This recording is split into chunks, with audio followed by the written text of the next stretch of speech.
Saviez-vous que le retour de Jésus pourrait être plus proche que vous ne le pensez? La Bible nous donne des signes clairs et inévitables sur les temps qui précèdent cet événement monumental, et il est urgent que vous prêtiez attention à chaque détail, car ce qui est en jeu, c'est votre éternité. Saviez-vous que Jésus, dans ses paroles, nous a révélé comment nous devons nous préparer pour ce qui s'en vient? Les signes se réalisent maintenant, sous nos yeux. Guerre, famine, catastrophes naturelles et même la croissance de l'apostasie, tout cela n'est que le commencement. Et vous, êtes-vous prêts pour ce grand jour? Que ferez-vous lorsque le Fils de l'homme reviendra chercher son Église? Serez-vous parmi ceux qui seront prêts, ou serez-vous pris au dépourvu, comme les vierges insensées de la parabole? Ne perdez pas de temps, car aujourd'hui, nous allons explorer les signes que la Bible nous a laissés concernant le retour du Christ et comment vous pouvez vous préparer spirituellement pour ce moment crucial. Votre salut et l'avenir de votre âme dépendent de votre préparation. Avant de commencer, j'ai une simple demande. Si vous n'êtes pas encore abonné à la chaîne, faites-le maintenant. Beaucoup de gens qui regardent nos vidéos ne sont pas encore abonnés et vous pouvez être l'un des premiers à recevoir des contenus puissants comme celui-ci. N'oubliez pas d'activer les notifications pour ne rien manquer de ce qui va arriver. Ce que nous allons partager pourrait changer totalement votre perspective sur les derniers temps. Restez jusqu'à la fin de cette vidéo, car ce que vous apprendrez ici pourrait changer le cours de votre vie spirituelle à jamais. Le temps est maintenant. Ensemble, comprenons les signes que la Bible nous alerte et comment nous assurer d'être prêts lorsque Jésus reviendra. Lorsque nous parlons des signes annonciateurs du retour de Jésus, il est important de se rappeler que cette promesse divine a été inscrite dans les Écritures dès les premiers temps. Jésus lui-même nous a parlé des événements qui précéderaient son retour dans l'Évangile de Matthieu, chapitre 24. Ces signes ne sont pas là pour nous effrayer, mais pour nous éveiller à la vigilance spirituelle. Par exemple, Jésus dit « Vous entendrez parler de guerre et de rumeurs de guerre, mais ne vous en effrayez pas. » Matthieu 24, 6. Ce n'est pas un appel à vivre dans la peur, mais dans l'attente active de ce grand jour. Les signes ne sont pas là pour diviser, mais pour unir les croyants dans une foi inébranlable. Dans les Écritures, nous voyons également que l'humanité traversera des épreuves telles que des famines, des tremblements de terre et des persécutions. Ces événements, bien qu'éprouvants, sont des rappels puissants de la réalité de la condition humaine et de l'importance de se concentrer sur la rédemption offerte par Jésus. Le retour de Jésus est après tout un acte de salut, destiné à nous conduire à la vie éternelle et à la restauration du royaume de Dieu. Il est essentiel que nous gardions l'espoir, même au milieu des défis. En regardant les événements mondiaux à travers le prisme de la Bible, nous comprenons que tout a un sens dans le grand dessein de Dieu. Lorsque Jésus parle de l'apparition de faux prophètes et du péché impardonnable, il nous avertit de rester ancrés dans la vérité des révélations bibliques. Le visage de Jésus, dans son amour infini, nous appelle à discerner les signes et à ne pas nous laisser égarer. Les conflits mondiaux, comme ceux entre Juifs et Arabes, nous rappellent que les promesses de Dieu, qu'elles soient de paix ou de jugement, sont fidèles. En contemplant les mystères divins, nous devons comprendre que tout événement, même tragique, s'inscrit dans un plan plus grand. Ce qui est fascinant avec les signes du retour de Jésus, c'est qu'ils ne sont pas limités à des événements extérieurs. Les changements qui se produisent dans le cœur humain, dans le monde spirituel, sont également des indicateurs de ce qui s'en vient. En effet, Jésus nous dit que les nations verront des signes dans le ciel et qu'elles seront dans l'angoisse. Luc 21, 25. Cela peut se traduire par une prise de conscience spirituelle croissante ou par la manifestation de la Sainte Vierge à travers les générations. Mais une chose reste certaine, ces signes sont des invitations à la repentance et à la préparation spirituelle pour l'arrivée de notre Sauveur. Ainsi, nous devons vivre dans la lumière des signes donnés par Jésus dans la Bible. Que ce soit la reconstruction du Temple de Jérusalem ou la diffusion du message de l'Évangile, tout cela indique un processus divin en marche. Ces événements ne sont pas à craindre, mais à comprendre comme des étapes menant à la restauration finale de toutes choses. Que notre foi dans la salvation et l'inspiration religieuse nous guident à travers cette période de grande épreuve, en attendant le retour glorieux du Christ. Le retour de Jésus est bien plus qu'un événement futur que nous attendons avec espoir. Il est au cœur même de notre foi chrétienne. Pourquoi? Parce que sans ce retour glorieux, la promesse de rédemption et de vie éternelle inscrite dans la Bible serait incomplète. La foi chrétienne repose sur l'idée que Jésus reviendra pour juger les vivants et les morts, et pour établir son royaume éternel. C'est à travers ce retour que se manifeste pleinement la salvation que nous avons reçue par sa grâce. De manière profonde et personnelle, chaque croyant est appelé à attendre ce jour avec foi et persévérance. Le retour de Jésus n'est pas simplement un événement cosmique, mais un moment d'une grande importance spirituelle pour chaque âme. La théologie chrétienne nous enseigne que ce jour sera marqué par une réconciliation définitive entre l'humanité et Dieu. En effet, si nous méditons sur l'histoire de la Bible, nous voyons comment la chute de l'homme, marquée par le péché, a introduit une séparation entre l'humanité et Dieu. Le retour de Jésus symbolise la fin de cette séparation et le début d'une ère où tout sera restauré. La présence du Christ parmi nous, à son retour, sera une révélation pleine de lumière et de vérité.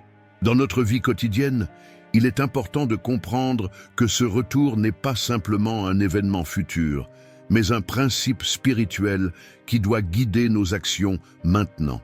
Jésus nous invite à être vigilants, à ne pas nous laisser emporter par les distractions du monde, mais à vivre chaque jour dans l'attente active de sa venue. La Bible nous dit « Soyez prêts, car le Fils de l'homme viendra à l'heure où vous ne pensez pas. » Matthieu 24, 44. C'est là que la véritable foi se manifeste, dans l'espérance, la préparation et l'engagement à vivre selon les enseignements de Jésus en attendant son retour. Pour les chrétiens, la préparation spirituelle au retour de Jésus implique de se détourner du péché, de se réconcilier avec Dieu et d'approfondir notre relation avec lui. Le secret de Jésus n'est pas seulement la connaissance des événements à venir, mais aussi la manière dont nous vivons chaque moment en nous sanctifiant et en œuvrant pour la diffusion de l'Évangile. Les péchés, les luttes internes et les tentations sont inévitables, mais Jésus nous donne les moyens de les surmonter. En cherchant sa présence dans notre vie, nous devenons des témoins vivants de sa grâce et de son amour, nous permettant ainsi de préparer nos cœurs et nos vies pour son retour. La foi chrétienne est donc intimement liée à cette attente du retour de Christ. C'est un moteur spirituel qui nous pousse à avancer dans notre parcours de foi, à être des témoins actifs du message de la Bible et à vivre selon les principes de l'Évangile. Le retour de Jésus n'est pas seulement une promesse pour l'avenir, mais un appel à une transformation profonde ici et maintenant. La salvation, la réconciliation avec Dieu, est une réalité présente qui se manifeste dans notre vie quotidienne. Comme Jésus aux enfers a triomphé du mal, nous aussi, en attendant son retour, devons nous armer de foi et de persévérance, sachant que notre récompense sera grande dans le royaume à venir. Dans le chapitre 24 de l'Évangile de Matthieu, Jésus nous avertit des temps difficiles à venir, un appel clair à la vigilance et à la préparation spirituelle. Il parle de guerre, de rumeurs de guerre, de famine et de tremblements de terre, mais il nous demande de ne pas être terrifiés. Ces événements, bien que redoutables, ne sont pas des signes de la fin en soi, mais plutôt des douleurs de l'enfantement, des signes précurseurs d'un monde en transition. Le retour de Jésus est annoncé à travers ses souffrances, mais dans ce chaos apparent, il y a un message de foi et d'espérance. Les guerres et les conflits, qu'ils soient visibles dans l'histoire des peuples ou dans les conflits juifs arabes actuels, nous rappellent que l'humanité vit dans un état de tension qui ne sera résolu que par l'intervention divine. Ces guerres, tant physiques que spirituelles, ne sont pas simplement des malheurs isolés, mais des manifestations d'un monde déchu, loin de la paix que Dieu a toujours voulu pour ses créatures. Jésus nous dit que dans ces temps de souffrance, il ne faut pas que notre foi chancelle, mais celui qui persévérera jusqu'à la fin sera sauvé. Matthieu 24, 13. C'est là la promesse de la Bible. La victoire est assurée pour ceux qui, malgré les guerres et les famines, restent fermes dans leur foi. Les crises mondiales sont une invitation à reconsidérer nos priorités spirituelles, à vivre selon la parole de Dieu et à préparer notre cœur pour l'inévitable retour du Christ. Les famines et les catastrophes naturelles, telles que les tremblements de terre mentionnés dans Matthieu 24, sont des événements qui secouent la vie humaine dans toute sa fragilité. Cependant, ces épreuves ont également une fonction dans le grand plan divin. Elles rappellent la dépendance de l'humanité vis-à-vis de Dieu, source de toute provision et de toute paix. Dans ces moments de crise, nous devons regarder au-delà des circonstances immédiates et comprendre que le retour de Jésus, qui marquera la fin de ses souffrances, est notre espoir ultime. De même que Sodome et Gomorrhe ont été détruites en raison de leurs péchés, ces catastrophes peuvent être vues comme des appels à la repentance, des opportunités pour l'humanité de revenir à Dieu avant qu'il ne soit trop tard. Dans la vie quotidienne, cela signifie que les chrétiens doivent faire face aux défis mondiaux avec une foi inébranlable. Nous devons non seulement comprendre les signes des temps, mais aussi prendre des mesures pour vivre de manière plus juste et chrétienne. Les tensions dans le monde, qu'elles soient politiques, sociales ou religieuses, doivent nous pousser à prier pour la paix, à œuvrer pour la justice et à annoncer l'Évangile. Chaque catastrophe naturelle, chaque guerre, chaque famine, chaque épreuve nous rappelle que nous vivons dans un monde en souffrance, mais que la promesse de Jésus, le Christ Sauveur, est notre force. La Bible nous invite aussi à voir dans ces désastres une opportunité de croissance spirituelle. Au lieu de nous laisser submerger par la peur ou l'inquiétude, nous devons avoir une perspective céleste. Le retour de Jésus est l'accomplissement des promesses de Dieu, où toutes les douleurs et souffrances seront effacées et où l'humanité vivra dans une paix parfaite. Le rôle des croyants est d'être témoins de cette espérance au monde, même au milieu des tragédies. C'est dans ces moments de turbulence que la lumière de l'Évangile peut briller le plus fort, montrant que notre foi en la salvation dépasse les circonstances présentes.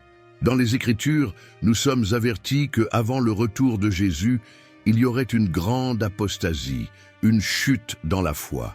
Le Christ nous a dit « Parce que l'iniquité se sera accrue, la charité du plus grand nombre se refroidira. » Matthieu 24, 12. Ce phénomène de frigidité spirituelle, où les croyants s'éloignent de la vérité et de l'amour de Dieu, est un signe clair des derniers temps. Ce n'est pas seulement une question de l'augmentation du péché dans le monde, mais aussi de l'indifférence croissante de ceux qui autrefois suivaient Jésus. L'apostasie, donc, n'est pas seulement une rébellion ouverte contre Dieu, mais une indifférence lente et progressive envers la foi. Ce froid spirituel se manifeste de nombreuses façons dans le monde actuel. Des personnes qui autrefois étaient passionnées par leur relation avec Dieu finissent par se détourner de lui ou ne consacrent plus de temps à la prière, à l'étude de la Bible ou même à l'adoration en communauté. Les distractions de ce monde, comme la recherche incessante du confort matériel et les plaisirs éphémères, deviennent des obstacles à la communion avec Dieu. Comme nous le voyons dans les révélations bibliques, cet éloignement ne concerne pas seulement l'individu, mais peut aussi toucher des sociétés entières où la foi chrétienne perd de sa centralité dans la vie des gens. Cela rappelle l'histoire de Sodome et Gomorrhe où les péchés répétés ont conduit à leur destruction. Cependant, Jésus nous appelle à être vigilants face à cette réalité. Il ne suffit pas de dire que nous croyons, il faut que cette foi soit vivante et active. Le retour de Jésus ne viendra pas seulement pour sauver ceux qui attendent passivement, mais pour juger ceux qui se sont éloignés de lui. Le péché impardonnable, comme nous l'enseignent les Écritures, est celui de rejeter l'appel de l'Esprit Saint et de ne pas se repentir. Cette indifférence envers Dieu, lorsqu'elle devient une attitude de cœur permanente, coupe la personne de la grâce divine. C'est pourquoi l'exhortation de l'Église dans ces derniers temps est claire. « Réveille-toi, toi qui dors, et lève-toi d'entre les morts, et Christ t'éclairera. » Éphésiens 5,14. Dans la vie quotidienne, il est important de garder une vie spirituelle fervente. La frigidité spirituelle est souvent subtile. Elle commence par de petites négligences, comme sauter un jour de prière ou de lecture des Écritures, puis grandit avec le temps. Mais la solution est simple. Se rappeler quotidiennement la promesse de la salvation, celle de Jésus aux enfers, et de chercher la présence de Dieu. Quand nous sentons la chaleur de l'Esprit Saint diminuer, c'est le moment de revenir à la prière, de chercher un groupe chrétien pour renforcer notre foi et de méditer sur la Bible. Car comme la Bible nous enseigne, là où 2 ou 3 sont réunis en mon nom, je suis au milieu d'eux. Matthieu 18, 20. La croissance de l'apostasie et du froid spirituel ne doit pas nous décourager, mais plutôt nous inciter à être des témoins vivants de la foi chrétienne, en particulier dans un monde qui devient de plus en plus indifférent à l'Évangile. Chaque acte de foi, chaque prière sincère, chaque geste d'amour fait partie de notre préparation pour le retour du Christ. La Bible nous invite à courir avec persévérance dans le combat qui nous est proposé. Hébreux 12, 1. Sachant que chaque moment de fidélité est une préparation pour l'éternité. L'une des grandes prophéties que Jésus a faites concernant son retour est que l'Évangile serait prêché à toutes les nations avant qu'il ne revienne. Dans Matthieu 24, 14, Jésus déclare « Cette bonne nouvelle du royaume sera prêchée dans le monde entier pour servir de témoignage à toutes les nations. Alors viendra la fin. » C'est une promesse puissante. Avant que le Christ ne revienne, chaque peuple, chaque culture, chaque langue aura entendu l'appel de l'Évangile. Cette mission d'évangélisation est le cœur de la mission chrétienne, un appel divin qui se poursuit à travers les siècles et qui trouve une réalisation progressive dans le monde moderne. Aujourd'hui, grâce au progrès technologique, l'Évangile atteint des coins du monde qui étaient auparavant inaccessibles.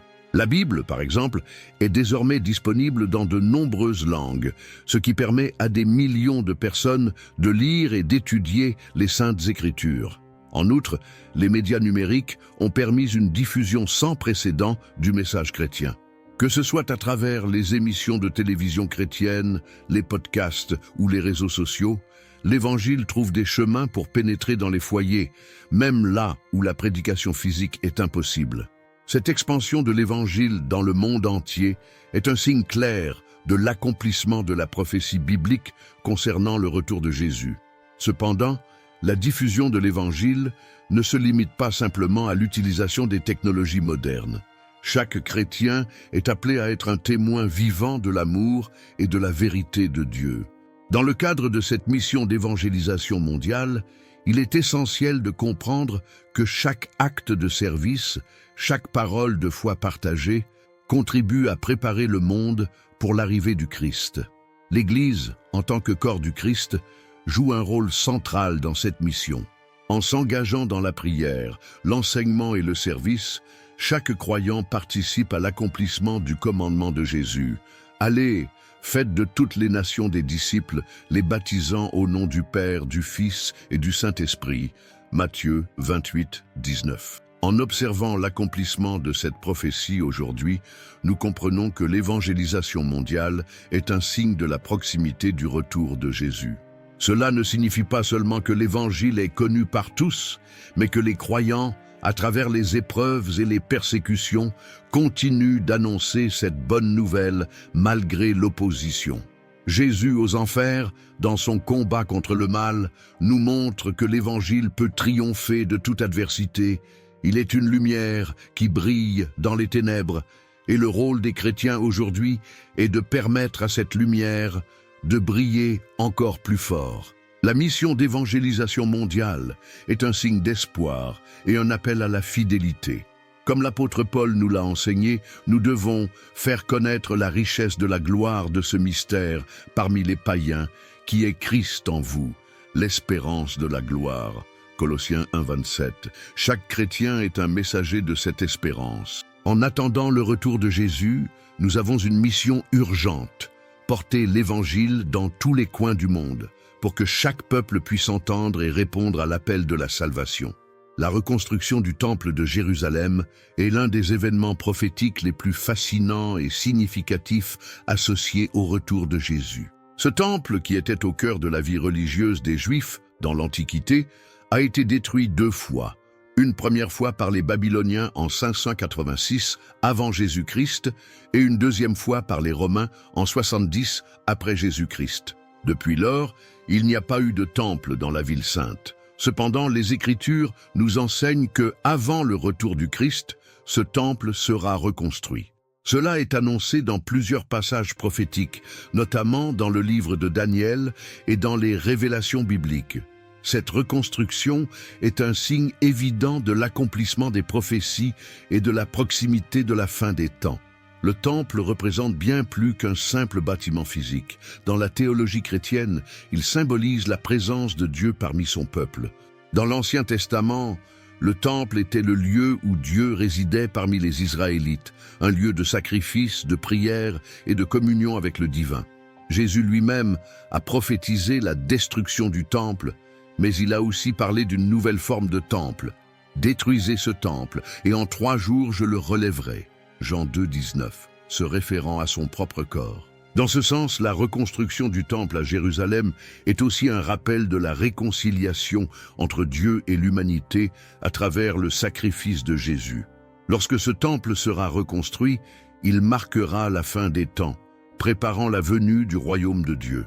Aujourd'hui, la question de la reconstruction du temple est un sujet d'actualité, notamment dans les discussions autour des conflits juifs arabes à Jérusalem.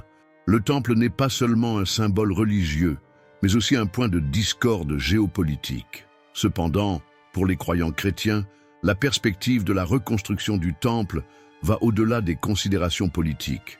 Elle représente la réalisation des promesses de Dieu, une étape vers le retour de Jésus. Ce temple sera, dans le plan divin, le lieu où Jésus régnera dans sa gloire. Le rôle de l'Église, à cet égard, est de préparer les cœurs et les âmes à ce grand événement, en proclamant l'Évangile et en cherchant à rassembler les croyants dans l'attente de ce moment sacré. À l'échelle personnelle, la reconstruction du temple nous invite à réfléchir à la manière dont nous préparons nos propres vies pour le retour de Jésus. Le temple était un lieu de purification et de sanctification. Et de même, nous sommes appelés à purifier nos cœurs et à nous préparer spirituellement. Comme dans la parabole des 10 vierges, il nous est demandé de veiller et de nous préparer, car seul un cœur pur pourra être en communion avec le Christ lors de son retour. Cela implique une vie d'obéissance à la parole de Dieu, de repentance et de consécration à la mission évangélisatrice. Finalement, la reconstruction du temple à Jérusalem est un événement symbolique de la restauration de toutes choses, un signe que Dieu accomplit son plan divin pour l'humanité. Dans ce processus, l'Église, en attendant la venue du Christ, joue un rôle crucial en diffusant la vérité de l'Évangile et en annonçant que tout ce qui est écrit dans la Bible se réalisera. À travers cette attente, nous sommes invités à nourrir notre foi, à pratiquer la justice et à avancer avec la conviction que la promesse de la salvation sera pleinement accomplie. Les signes dans le ciel sont un thème récurrent dans les prophéties bibliques concernant le retour de Jésus. Jésus lui-même a mentionné dans Matthieu 24, 29, « Aussitôt après la tribulation de ces jours-là, le soleil s'obscurcira, la lune ne donnera plus sa lumière, les étoiles tomberont du ciel et les puissances des cieux seront ébranlées. » Ces images frappantes nous rappellent que les événements cosmiques ont une dimension spirituelle et prophétique. Ils sont des indicateurs de la fin des temps et du retour glorieux de Christ. Mais au-delà des phénomènes célestes spectaculaires, ce que Jésus nous enseigne avant tout, c'est la vigilance spirituelle. Ces signes dans le ciel sont un appel à être prêts, à veiller et à nous préparer pour ce jour sublime. Les Écritures nous invitent à regarder au-delà des événements visibles, à discerner ce que ces signes révèlent sur notre relation avec Dieu. Le ciel, dans la Bible, est souvent un symbole de la souveraineté divine. Lorsqu'il est bouleversé, cela marque un changement majeur dans le plan divin pour l'humanité. Ce bouleversement cosmique, bien que mystérieux, est un signe d'espoir pour les croyants, car il annonce la victoire finale de Jésus sur le mal. Ce n'est pas une invitation à l'angoisse, mais à l'émerveillement et à la préparation spirituelle. Le retour de Jésus, avec ses signes dans le ciel, ne doit pas nous effrayer, mais plutôt renforcer notre foi en la promesse de la rédemption. La vigilance spirituelle est donc la clé de notre préparation. Jésus nous a avertis dans plusieurs passages de ne pas être pris au dépourvu. Veillez donc, car vous ne savez ni le jour ni l'heure. Matthieu 25, 13. C'est un appel constant à vivre dans une attente active, à rester connecté à Dieu par la prière, l'étude de la Bible et la pratique de la foi. La vie chrétienne n'est pas seulement une question de connaissances théologiques, mais aussi de transformation intérieure. Cela signifie que même face aux signes dans le ciel, notre priorité doit être de maintenir nos cœurs en harmonie avec la volonté de Dieu. Une vigilance spirituelle constante nous permet de discerner les signes et de les comprendre dans leur juste contexte, afin de ne pas nous laisser emporter par la confusion ou la peur. Dans la pratique quotidienne, cela implique une évaluation régulière de notre vie spirituelle. Si nous vivons dans l'attente du retour de Jésus, cela doit se manifester par une vie de prière constante, une recherche de la sanctification et un engagement actif dans la mission évangélique. La Bible nous enseigne que le Christ reviendra comme un voleur dans la nuit, 1 Thessaloniciens 5:2, ce qui signifie que nous devons être prêts à tout moment. Ce n'est pas seulement une question de savoir quand il reviendra, mais comment nous vivons dans cette attente. Chaque jour est une opportunité de renforcer notre foi, de repenser nos priorités et de nous aligner davantage avec les enseignements de la Bible. Les signes dans le ciel ne sont donc pas des phénomènes isolés, mais des symboles puissants de la promesse de Jésus. Ils nous rappellent que tout ce qui arrive dans le monde, qu'il soit visible ou invisible, fait partie du plan divin qui se réalise sous nos yeux. À travers ces signes, nous sommes invités à réfléchir sur la fin des temps et sur la façon dont nous vivons aujourd'hui. La vigilance spirituelle n'est pas simplement un exercice mental, mais un mode de vie, un appel à chercher la présence de Dieu à chaque instant. En attendant le retour de Jésus, nous devons être comme des sentinelles, scrutant les signes, mais surtout préparant nos cœurs à son arrivée. La parabole des 10 vierges, racontée dans Matthieu 25, 1, 13, est l'un des enseignements les plus puissants et instructifs de Jésus concernant la vigilance et la préparation spirituelle en vue de son retour. Dans cette parabole, Jésus compare le royaume des cieux à 10 vierges qui, munies de lampes, attendent l'arrivée de l'époux. 5 d'entre elles sont sages et prennent de l'huile supplémentaire pour leurs lampes, tandis que les 5 autres sont imprudentes et n'emportent pas d'huile. Lorsque l'époux arrive tard dans la nuit, les vierges sages sont prêtes et entrent avec lui dans la salle des noces, tandis que les imprudentes se retrouvent exclues. Ce passage nous rappelle l'importance de la préparation intérieure et de la persévérance dans la foi, car le retour du Christ ne prévient pas et peut survenir à tout moment.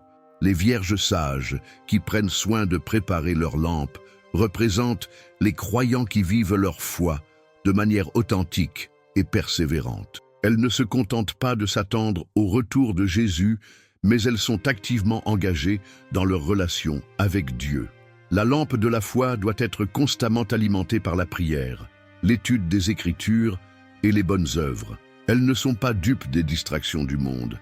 Elles savent que le retour de l'époux est incertain dans le temps, et c'est pourquoi elles se préparent avec soin.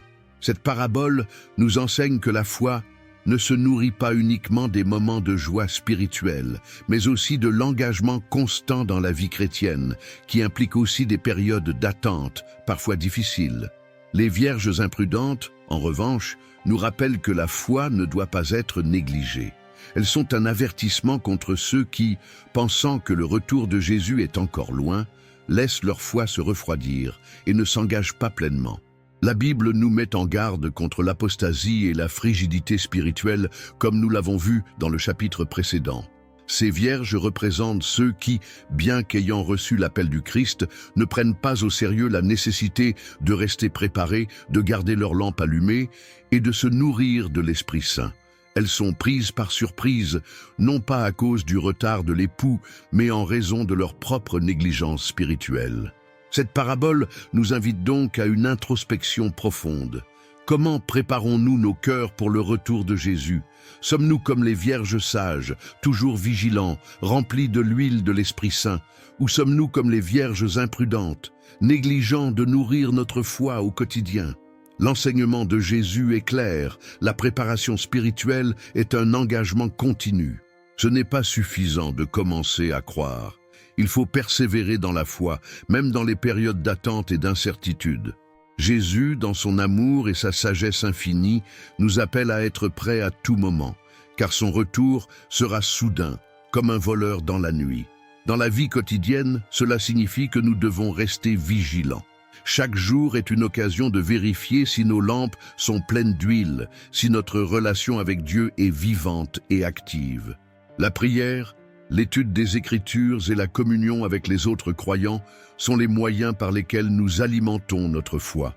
Lorsque nous vivons ainsi, en attendant activement le retour du Christ, nous nous préparons non seulement à rencontrer notre Sauveur, mais aussi à être des témoins fidèles de sa vérité. Comme Jésus nous l'a dit, « Veillez donc, car vous ne savez ni le jour ni l'heure. » Matthieu 25, 13.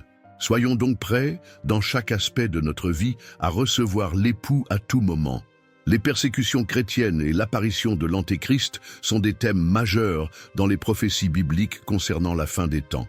Jésus lui-même avertit ses disciples. « Alors on vous livrera à la tribulation, et on vous tuera, et vous serez haïs de toutes les nations à cause de mon nom. » Matthieu 24, 9. Ces paroles résonnent comme un avertissement pour ceux qui vivent dans la foi chrétienne. L'engagement pour le Christ, surtout à la fin des temps, sera difficile. Les persécutions ne seront pas seulement physiques, mais aussi spirituelles et émotionnelles. Les croyants seront mis à l'épreuve, non seulement par les forces du monde, mais aussi par les faux enseignements, les séductions de l'Antéchrist et le froid spirituel qui se répandra dans le monde. L'Antéchrist, selon la Bible, est une figure centrale dans les derniers jours, un leader mondialisé qui se dressera contre Dieu et son peuple.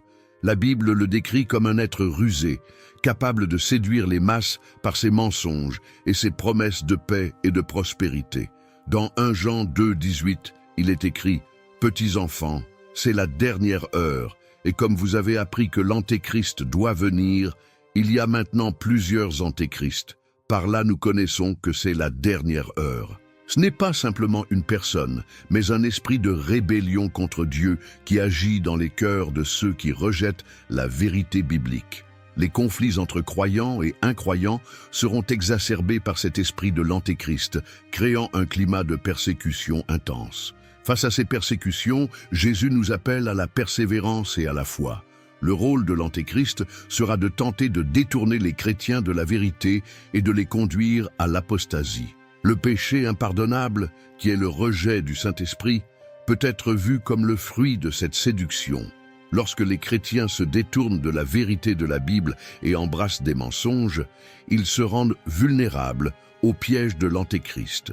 Mais l'Église, fidèle à la mission du Christ, doit continuer à proclamer la vérité, malgré la persécution. Jésus nous rappelle « Vous serez détestés de tous à cause de mon nom, mais celui qui persévérera jusqu'à la fin sera sauvé. » Matthieu 24, 13. Dans la vie quotidienne, cela nous appelle à une vigilance spirituelle constante. Les persécutions que nous rencontrons aujourd'hui, qu'elles soient sociales, politiques ou même religieuses, doivent être prises au sérieux. Elles sont un reflet de ce que nous devons attendre à l'approche du retour de Jésus. Cependant, elles ne doivent pas nous décourager. Au contraire, elles doivent renforcer notre foi et nous pousser à nous unir davantage dans la prière et l'étude des Écritures. Le rôle de l'Antéchrist dans ces derniers jours est de semer la confusion et de diviser l'Église, mais nous devons être solides dans notre conviction, sachant que la promesse de la salvation nous est donnée par Jésus, celui qui a vaincu le mal à la croix. Les persécutions et l'Antéchrist ne sont pas des causes de crainte, mais des opportunités pour chaque croyant de témoigner de sa foi avec plus de ferveur. C'est dans ces moments de souffrance que l'amour de Dieu brille le plus fort. Lorsque nous vivons dans l'attente du retour du Christ, nous devons comprendre que les persécutions, loin d'être une fin en soi, sont un moyen par lequel Dieu purifie et fortifie ses enfants. Ceux qui endurent les persécutions recevront la couronne de vie. Jacques 1, 12. Ainsi, même face aux défis, nous pouvons garder espoir et continuer à proclamer la vérité de la Bible, sachant que Jésus viendra bientôt établir son royaume.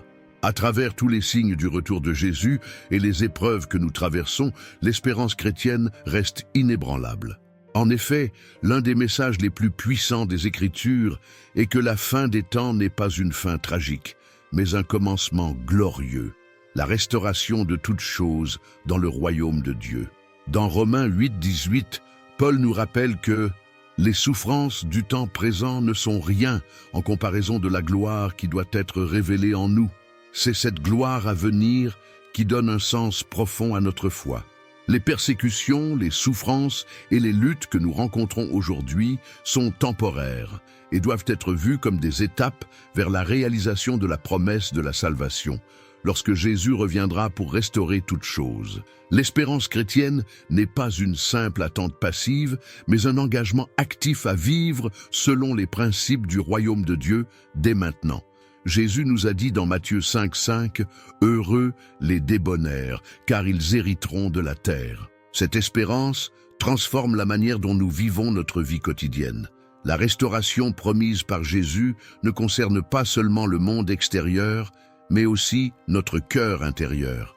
La rédemption que nous recevons aujourd'hui est une partie de cette restauration.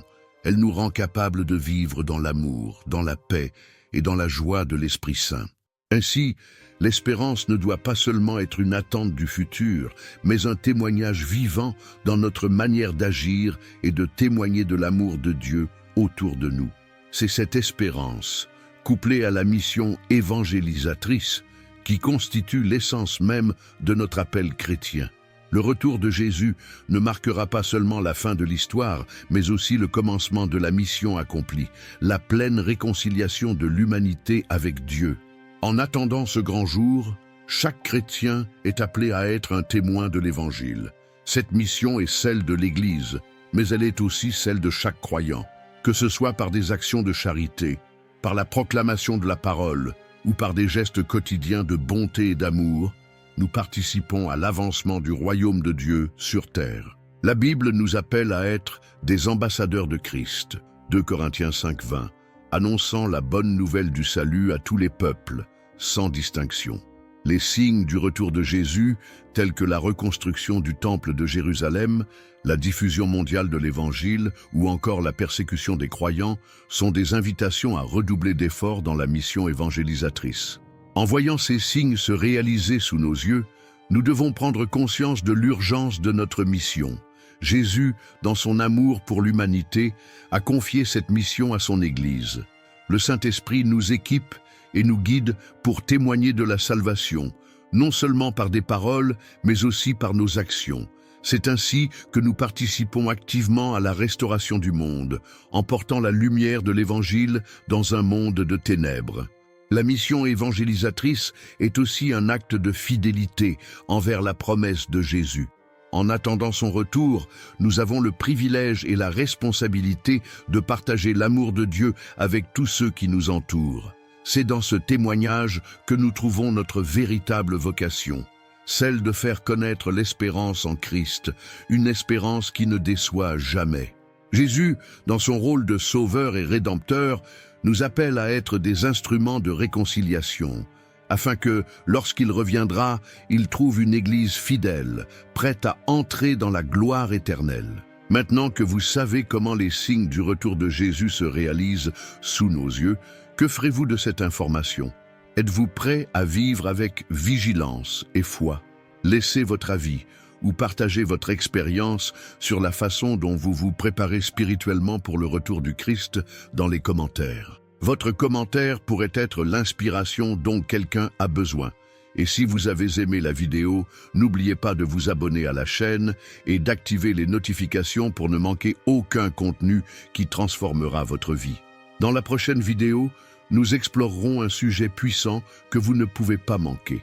Restez attentifs, car il va apparaître à l'écran maintenant. Je suis Mathis et j'espère vous revoir bientôt. Que Dieu vous bénisse.